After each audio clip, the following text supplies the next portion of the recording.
AP photo, Jenkins The Dallas Cowboys have ended their 6-year relationship with wide receiver Terrance Williams. According to multiple sources, they have declined a team option on Williams' contract and he will now be an unrestricted free agent in 2019. The move will reportedly save the Cowboys $2.25 million in salary space this year. Williams was the team's third-round pick in 2013 and started 68 of the 83 games he played in. He developed into a solid number 2 receiver by the end of his rookie deal in 2016 and was given a new 4-year contract that off-season.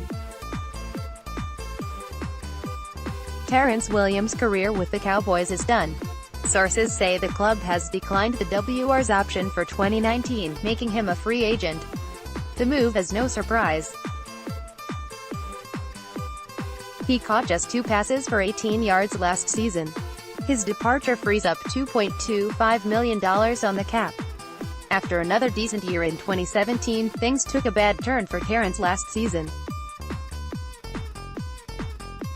It started with an off-season arrest for public intoxication that eventually led to a 3-game suspension, although Williams served that while on injured reserve. The Cowboys already appeared to be giving Williams' spot away when they made several off-season acquisitions at WR. Allen Hurns, Michael Gallup, and Tavon Austin all were brought in even before Terrance's arrest. While Williams did start in 2 of Dallas' first 3 games in 2018, he only had 3 passes thrown his way. The team finally put him on IR due to ongoing complications with a surgically repaired foot. While it didn't end well, Terrance Williams' time in Dallas was ultimately a solid return for a third-round pick. He made a few big plays and was a proficient run blocker, good enough to start in almost 75% of the team's games since he was drafted. The Cowboys now hope that another third-round pick, Michael Gallup in 2018, will do bigger and better things. Terrance Williams' wide receiver Amari Cooper was a game-changing player from the moment he showed up at the Star in Frisco, Texas. In the first game against the Tennessee Titans, you could just tell that this was a different kind of player. The Cowboys hadn't had a wide receiver with his mixture of size and skill. Cooper to me showed off the brilliant route running of Cole Beasley, in a body similar to Dez Bryant. Oh, and with 4.4 speed. Electric. But Amari Cooper's presence with the Dallas Cowboys may not have happened in 2018 if any one of a number of dominoes didn't fall during the 2018 offseason and regular season. Shunned by Sammy early in the free agency period, it was reported that the Dallas Cowboys had brought in Sammy Watkins and made him a lucrative offer that would have paid him around $16 million per year, but as Patrick Walker from 247 Sports discussed, he ultimately signed with the Kansas City Chiefs for more guaranteed money. I recall first the feeling of dread when I heard about the pursuit of Sammy Watkins, immediately followed by relief when I saw that he signed with the Chiefs. I was in the midst of a government-mandated internet blackout. Don't get me wrong, Sammy Watkins is a fine player, but he isn't a $16 million per year player. Aside from his athleticism and size, he doesn't really bring much to the table. He was pretty much a younger, and similarly injury-prone, at their respective points in their careers, as Dez Bryant. In 2018, Watkins only played in 10 games for the Chiefs, and barely passed the 500-yard mark while catching only 3 touchdowns. Now, he's not the top priority in the Chiefs' passing game, but he's not a player that can be relied upon to lead an offense. Had the Cowboys signed Watkins last offseason, it's highly unlikely that they would have traded a 2019 first-round draft pick to add another wide receiver in Amari Cooper. Dez Bryant goes by. The next thing that happened that may not have, was the release of longtime Dallas Cowboys wide receiver Dez Bryant. Dez Bryant had been with the team since 2010, when the team made him their first-round pick that season. After really good numbers from 2012 to 2014, Dez had a drop-off in production, mostly due to injuries in the 2015 to 2017 seasons. Des Bryant, a fan favorite, was a player that relied upon his superior athletic ability, physicality, toughness, and ability to get passes in the air that made him special. Injuries to his legs and feet started to rob him of his athletic ability. Combine that with the fact that he and Cowboys quarterback Dak Prescott could never really get on the same page when it came to fade routes, traditional or of the back shoulder variety. Had the Cowboys not made the decision to move on from Bryant, the Cowboys' offense would have probably been better the first 7 games of the season. They may not have necessitated allocating a first-round pick to acquire Cooper, and it's possible he gets traded somewhere else or stays in Oakland altogether. Poor starts to the season. The Oakland Raiders went into the 2018 season having made a lot of noise by signing John Gruden out of the broadcast booth and trading Khalil Mack to the Chicago Bears. After a 1-5 start to their season, the fire sale continued as they put Amari Cooper on the trade block. The Dallas Cowboys started the season 3-4, but looked much worse on offense than what we could have anticipated. We knew they would take a bit of a step back in the passing game as they were trying to work in new faces, but it was bad for the first 7, and really 8 weeks of the season. The Cowboys went into the season with a plan to use their wide receiver group as a committee to try and fill their needs with several players of varying skill sets. Sounds good in theory, but in practice it was a debacle. Receivers not named Cole Beasley struggled to get open, and the offense was listless through the first 2 months of the season. Had either team been better than they were to start the season, the chance of a trade taking place would have been small. Teams like to think they can get by with what they have. Had the Cowboys been 4-3 instead of 3-4, they may have thought they could get by with Allen Hurns, Cole Beasley, and Michael Gallup as their lead receivers. Trade compensation. It was rumored that prior to the Dallas Cowboys sending their 2019 first-round pick to the Oakland Raiders, that the Philadelphia Eagles offered a second. The Raiders, who were looking to stockpile picks to rebuild, held out for the first they desired for their former 2x Pro Bowler. Had the Raiders took the Eagles' offer as the best offer on the table at the time, the Cowboys would have missed out on Cooper and likely missed out on the division and the playoffs in 2018. On the flip side, we know how much the Cowboys value their draft picks. We've seen them pass on game-changing player who would have cost much less because they value their draft picks and believe in their ability to find difference-makers in any round. The Dallas Cowboys were really fortunate to end up with Amari Cooper. If any of the above things goes differently, it's extremely unlikely that he's wearing a Cowboys uniform in 2018 at all.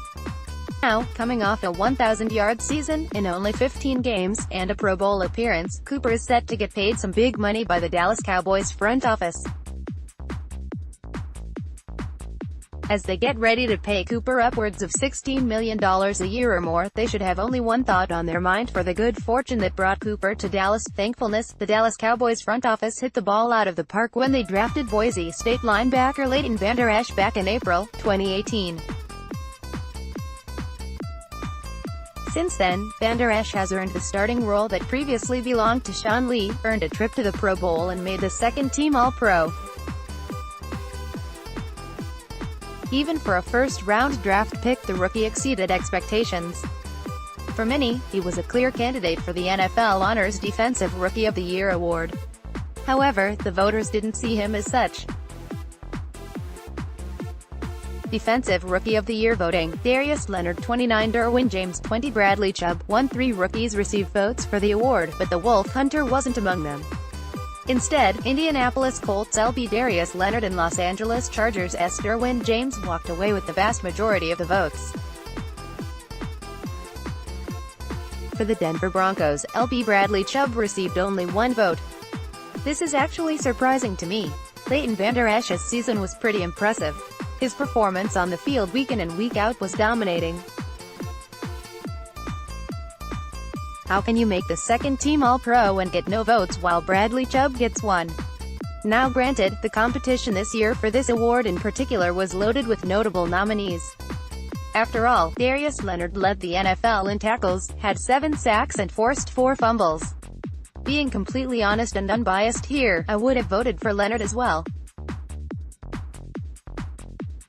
Derwin James managed to translate what he did in college to the field and played many different positions. He even lined up in various spots as a linebacker.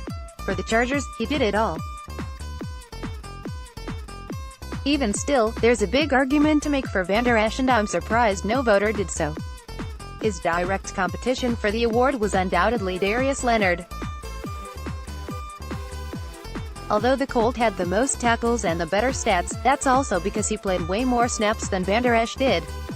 Per Pro Football Reference, Leonard participated in 956 defensive snaps, 91.31% of his team's total defensive snaps, while Vander Esch only played in 784, 76.56%. Despite having 172 snaps less to his name, Vander Esch trailed Leonard by only 9 solo tackles. At the end of the day, what matters is that the Dallas Cowboys have one hell of a football player at strong linebacker. Oh, and another great LB to play beside him named Jalen Smith. Vander Esch may have lost the battle against Leonard for DROY, but it'll be fun to see how both players continue to grow and do great things for their respective football teams. We currently sit at 42 days away from the beginning of league-wide free agency for the NFL.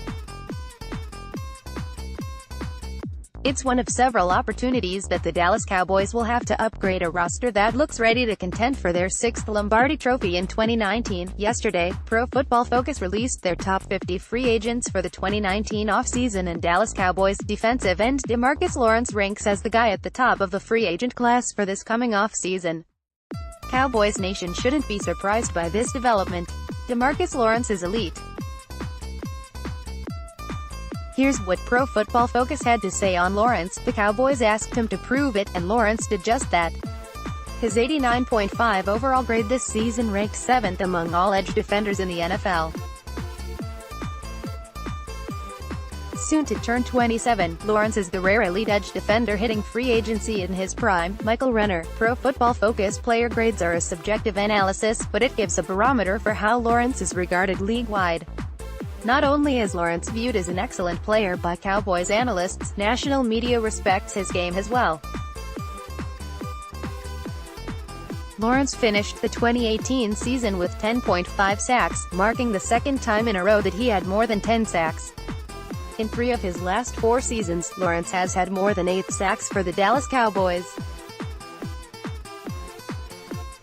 He's one of the best, if not the best 4-3 defensive ends in the NFL.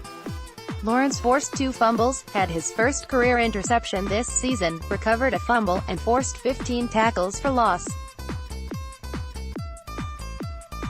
He finished with 44 stops on the season, which Pro Football Focus defines as tackles that constitute a loss for the offense. Those 44 stops tied him for 4th in the NFL. DeMarcus Lawrence isn't just an elite pass rusher, he's an elite run defender as well.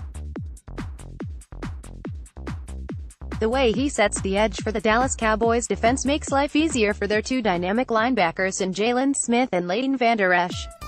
Lawrence is in line to see a very rich contract this offseason that could pay him up to $20 million per year over the next 4 to 5 years, and he deserves every penny.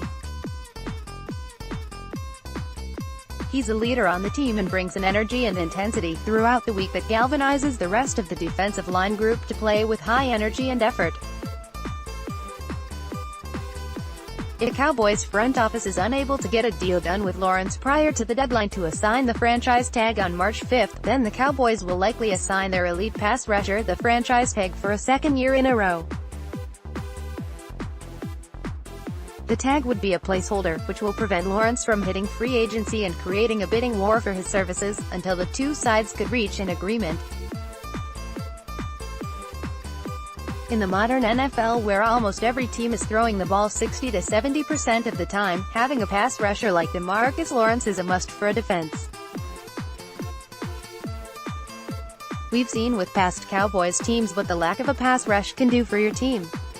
It's deflating. The Cowboys will do everything they can to get Lawrence locked up for the rest of his prime. The only question is, how much will he cost?